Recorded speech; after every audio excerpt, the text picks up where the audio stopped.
Yo les gars, c'est Solotio, j'espère que vous allez bien. Aujourd'hui on se retrouve pour une nouvelle vidéo sur Roblox. Alors comme ça vous pensez peut-être pas que c'est Roblox, mais si, pour ceux qui connaissent, ce jeu s'appelle Parcours Spirale. Donc c'est comme sur Minecraft quand vous voyez les shorts de Le Vrai Gabin, les parcours qu'il y a derrière.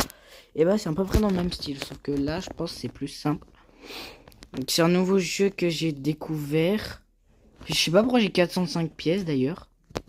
J'en ai aucune idée. Du coup il y a peut-être des risques que je sois perdu. Mais bon, on verra ça. Ça, on rejette, ça nous intéresse pas.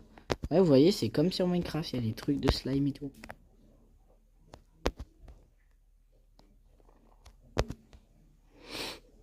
Donc, alors, en tout cas, j'espère que vous allez bien. D'ailleurs, sur cette vidéo, je suis très content parce qu'on commence à remonter les abonnés. Parce que je suis plus en train de faire plus de vidéos. Donc, ça, c'est ça qui est bien. Ouais, vous avez, il y a juste le truc du groupe de 5e. Ouais, comme je suis en 5e. D'ailleurs, du coup, comme je disais, euh, en fait, sur ma chaîne, je fais plus de Lego Ninjago, alors pourtant, sur ma photo de profil, c'est des Rolls rouges de Super Sentai. Alors, vous allez peut-être vous dire pourquoi, en fait, ça, alors que je fais presque, du coup, même pas de vidéo sur Super Sentai, parce qu'en fait, je sais pas quoi faire sur Super Sentai. Donc, les Lego Ninjago, c'est facile, je recopie juste ce que je fais déjà. Bon, après, c'est un bon moyen pour gagner des abonnés, mais bon, après, j'ai pas non plus envie que j'en perde, tu vois. Pour ceux qui comprennent. Ah non, merde, je suis tombé, j'ai oublié de sauter. En même temps, c'est pas pratique sur Roblox. Euh, et du coup, au final, bah, le souci, c'est que du coup, je sais pas quoi faire comme vidéo sur Super Sentai. Du coup, je fais d'autres jeux sur Roblox ou quoi. Ou les Lego Ninjago, quoi. Et d'ailleurs, si je peux vous dire un truc, j'ai pas non plus envie que vous me critiquiez, mais de toute façon, normalement, il y a personne qui a le droit de critiquer parce qu'en vrai, personne juge soit des gens. Mais en vrai, il y a quelques jours, je crois que je me suis paumé. Attendez 2 secondes, parce que je crois que je me suis vraiment paumé en plus, c'est ça le pire. Oui, je me suis paumé. Euh, En fait, il y a quelques jours, en fait, une fois, j'avais déjà regardé. Une fois, pour ceux qui connaissent, j'avais déjà regardé K-pop Demon Hunter. Je suis désolé, je bégaye trop. Alors, c'est pas le sujet. J'avais déjà regardé K-pop Demon Hunter pour ceux qui connaissent. Et depuis, bah là, il y a quelques jours, en début de semaine, de la nuit du dimanche au lundi, vers 3 heures du matin, j'arrivais pas à dormir. Bah, qu'est-ce qui se passe? Bah, je savais pas quoi regarder. Et du coup, bah, j'ai regardé K-pop Demon Hunter. Ce qui fait que maintenant, bah, je suis devenu super fan. Je suis vraiment devenu, enfin, pas enfin, si on va dire accro, en fait, je suis devenu accro à K-pop Demon Hunter. Et j'adore vraiment ça. Pour ceux qui connaissent pas l'histoire, je sais pas si mon résumé sera bien. Seuls les vrais fans de K-pop Demon Hunter. En gros, c'est un groupe depuis quelques années, des groupes de chanteuses avec leur voix repoussent le On-Moon. C'est la barrière qui protège les démons. Et en gros, au fil des années, ça a évolué, jusqu'au jour où du coup, bah, le groupe qu'on a eu dans ce film-là, donc les trois personnages principaux qui sont Rumi, Zoé et Mira. Je vous mettrai les photos là quand je dirai leur blaze. C'est Zoé, Rumi et Mira. Et elles doivent chasser tous les démons. Le jour, elles sont chanteuses. Et la nuit, elles sont chasseuses. Et du coup, bah, au final, elles ont le grand méchant, Guima. Je sais pas s'il se dit bien comme ça. Mais bon, moi j'ai loupé le mauvais truc. Euh, et bah, du coup, au final, il a réussi. Parce qu'il a en gros un autre groupe de chanteurs, les Saja Boys. Ceux qui à chaque fois, des gens craquent sur leur musique soda pop à chaque fois. Il y en a carrément sur YouTube pour ceux qui voient. Il y en a qui essaient, genre, ils mettent la musique et genre, ils ouvrent une canette en même temps. C'est ça qui est drôle en fait. Et sauf, bah, que à un autre moment, bah, grâce à leur musique, tout le monde est devenu fan des Saja Boys et un peu laissé, enfin, pas laissé de côté, mais voilà quoi, les Huntrix. Donc, les Huntrix, c'est le groupe de Zoé, Rumi et Mira. Et du coup, au final, bah, ils ont réussi à, parce qu'ils ont pas fait que ça comme musique, ils ont fait deux musiques. Ils ont fait bah, Soda Pop et Ton Idole. Non, Ton Sauveur. Donc voilà. Euh... Ah mince, j'ai loupé la bûche. Et du coup, bah, au fur et à mesure, et bah, à un moment, on va dire un peu le chef des Saja Boys, Jinu, a demandé à Rumi de se rencontrer, ou je sais pas quoi, un soir. Et bah, en fait, on savait, déjà, ça se voyait, hein, il n'y a pas que moi, je pense, hein, j'ai demandé à des amis à des amis à moi, qui sont hyper fans de K-pop Demon Hunter aussi. Et bah, ils ont, en fait, ça se voit direct qu'en fait, euh, euh, désolé si je bégaye fort, si je bégaye très fort, hein. Euh, et ben en gros, ça se voyait qu'ils avaient développé des sentiments l'un pour l'autre. Parce que déjà, rien qu'à la fin du film, Gino il s'est sacrifié pour sauver Rumi. Donc c'est déjà ça montre déjà qu'ils ont des sentiments l'un pour l'autre.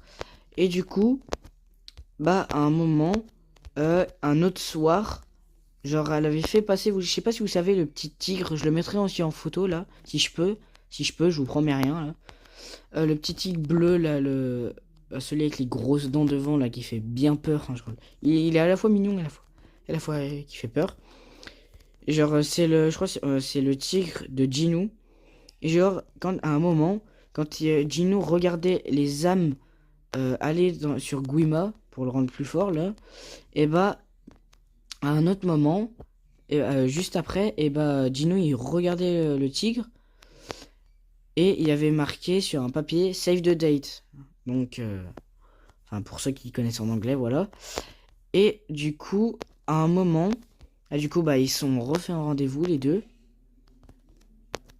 Ils sont refait un rendez-vous, ces deux-là. Déjà, donc, ils sont restés ensemble, ces deux-là, après, hein. Euh, et du coup, à un moment, du coup, ils sont venus et tout. Et genre, c'était en fait lui qui était en avance. C'était en fait, Gino, il était en avance. Et du coup, il était sur le muret et tout. Et ça, c'est le moment le plus drôle, je pense. Pour moi, c'est mon opinion. Bien sûr, il y a peut-être d'autres moments drôles que les gens pensent. Pour moi, c'est le moment le plus drôle du film. Euh, quand, en gros, il fait, c'est, euh, c'est elle qui veut c'est elle qui veut qu'on se voie et elle est en retard. Genre, dès qu'il tourne la tête, dès qu'il finit de dire ça et qu'il tourne la tête, genre, elle arrive direct. C'est trop drôle. Et elle arrive comme Spider-Man, le truc. Oh, merde, j'ai brûlé à cause de la... Et genre, elle arrive comme Spider-Man, le truc. Et genre, du coup, et quand il s'est retourné, Dino, il a trop flippé. Genre, il disait, tu nous as demandé de nous voir juste pour faire flipper? Ou faire sursauter? Je sais plus si c'était bien ça, pour ceux qui savent, ils pourront me dire. Et genre, du coup, en gros, après, genre, elle fait suis-moi et tout. Et genre, Dino, il y a de mieux endroits pour un date ou un truc comme ça. Genre, elle fait un date, mais attends, qu'est-ce qui t'a pris? T'es malade, t'es fou, je sais pas quoi. Je me suis un peu des phrases, vous savez, je regarde le film, j'arrive à mémoriser des trucs, mais pas tout non plus. Et merde, j'ai loupé le truc. Et en gros, elle fait un date, mais attends, t'es malade, t'es fou, qu'est-ce qui te fait dire ça? Et là, de dont il montre, la manière dont il montre le papier, il regarde le papier et ensuite il regarde Romy. Et Romy, elle fait la date. Oh, tu comprends vraiment rien. Et ça, c'est vraiment drôle. Franchement, ça, c'est vraiment un moment hyper drôle du film. Pour moi, c'est mon préféré. Mais bon, euh, du coup, à la fin, ça. Après, le résumé, j'essaye de le faire, mais bon, des fois, c'est vrai que j'arrive pas à tout mémoriser quand même. J'ai la mémoire d'un poisson rouge, comme on dit. Et genre, en gros, et bah, ça a avancé et tout. Ils faisaient carrément des dédicaces ensemble, je m'en rappelle. Carrément, je souviens que Mira se battait entre Abby et Baby Saja pour faire la dédicace au plâtre du mec. Ça aussi, c'était drôle et tout.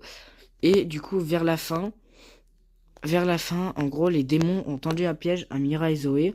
Quand ils chantaient la musique Golden pour la première fois devant le public, et bah, en gros, les démons avaient tendu un piège à Mira et Zoé qui, elle, était derrière en train de se maquiller, je crois, une dernière fois pendant que Romy était en train de chanter.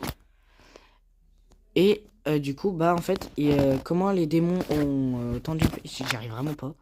Comment les démons ont réussi à tendre un piège à Zoé et Romy. Et bah en gros, ils ont réussi, en gros, ils sont tournés, genre ils faisaient Bobby, là, je sais pas si c'est le manager ou je sais pas quoi des Huntrix. Genre, il y avait genre deux démons qui genre enlevaient bah du coup le faux Bobby, parce que c'était pas le vrai, c'était vraiment un démon qui avait réussi à prendre l'apparence de Bobby. Ils l'ont tendu un piège. Du coup, au final, Mira et Zoé les ont suivis pour essayer de libérer du coup, le Bobby, même si c'était pas le vrai. Du coup, au final, les démons ont disparu. Ils ont pris l'apparence de Mira et Zoé. Et ensuite, ils sont allés sur scène. Et genre, ils ont fait croire qu'ils étaient normaux. Puis ensuite, arrive au moment où, du coup, bah, ils font. Ils commencent à pousser Zoé. Non, Rumi. Ils commencent à pousser Rumi et tout. Ils enlèvent sa veste, du coup, ce qui fait que, bah, du coup, bah, les gens ont. Bah, du coup, ils ont les deux démons qui se sont fait passer pour Romy et Zoé. Pour Mira et Zoé. Désolé si je m'en mets dans les prénoms. Putain, je suis tombé. Et bah, ils ont fait ils ont montré que bah Rumi était une chasseresse mais moitié démon. Et du coup, bah ce qui fait que et du coup à ce moment-là, comme par hasard, bon après c'est un peu le but du film, et bah la vraie Rumi, la vraie Mira et la vraie Zoé sont presque arrivés sur la scène. Et du coup, ils commencent à voir oh putain, désolé si je parle un peu voilà. Ils voient que bah Rumi est en train de est en train de se cacher avec ses bras. Parce que ils ont remarqué après, bah, Mira et Zoé, que Rumi était une chasseresse, mais une moitié démon. Ce qui fait que du coup, bah, elle s'est enfuie. Elle s'est enfuie. Je crois qu'elle est descendue dans un étage du bas, je crois. Je me souviens plus. Je regarde pas forcément les décors. Je regarde plus les personnages. Et ben, du coup, à un moment, du coup, Rumi, elle essayait de convaincre que c'est pas de sa faute ou je sais pas quoi. Et du coup, bah, Mira a commencé à pointer sa lance sur, Rumi. Du coup, Rumi, elle commence à faire Zoé, s'il te plaît, crois-moi, ou je sais pas quoi. Et du coup, bah, même si Zoé, en fait, ça se voit, au fond, Zoé, elle veut pas faire ça. Mais elle est obligée de le faire. Parce que sinon, elle trahit un peu son clan de chasseuses de démons, ou je sais pas quoi. Du coup, ce qui fait bah, qu'elle laisse ses dagues. Je crois que c'est des dagues, hein, si je me trompe, dites-le moi en commentaire.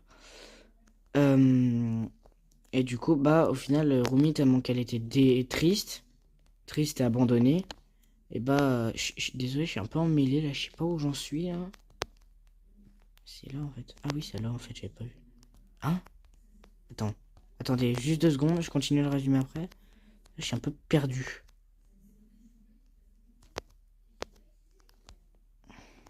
Ouais, bref, j'essaierai de trouver la solution. Et genre, du coup, ah bah oui, c'est là-bas. Et genre, du coup, et bah, Rumi, elle commence elle part en courant et tout, triste, elle se sent seule et tout. Et genre, plus tard, du coup, les Saja Boys ont manipulé tous leurs fans, du coup, tous les gens qui étaient fans des Huntrix. Et genre, du coup, et bah, les Saja Boys ont convaincu leurs fans de venir à un concert. Sauf que, genre, avant, ils disent, nous aussi, on est triste de la nouvelle des Huntrix. Rassurez-vous, pour vous remonter le moral ou je sais plus quoi, on organise un concert à la tour tel nom, je sais plus le nom.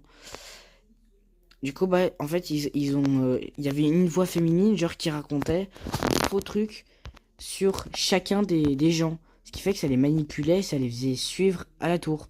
Et genre, en fait, c'était pas juste un concert classique, c'est vraiment genre un conseil pour prendre. En fait, c'est pas un concert, pardon.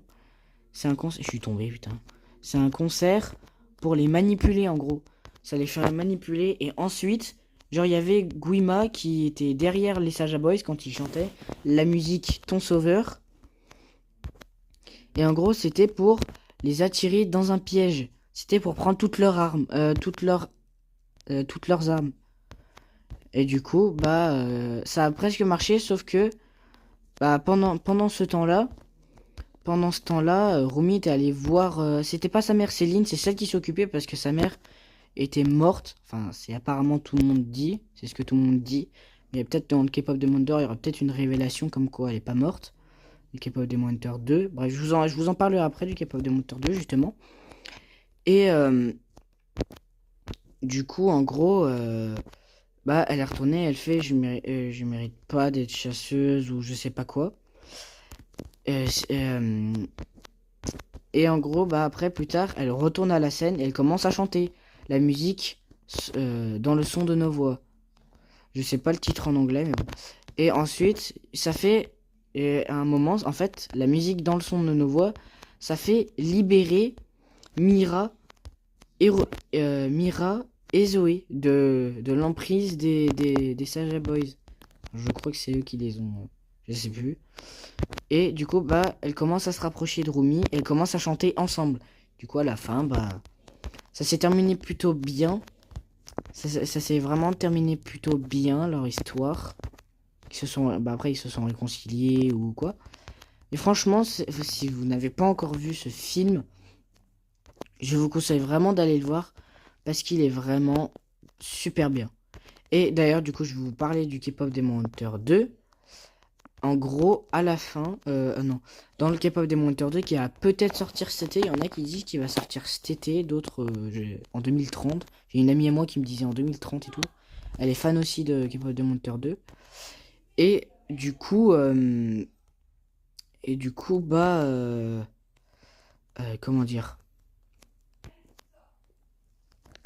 Du coup, bah, il y en a en fait qui font, il y en a qui disent qui va, comme je disais, il y en a qui disent qui, attends, mais oui, c'est là en fait. Attendez. Il y en a qui disent que c'est...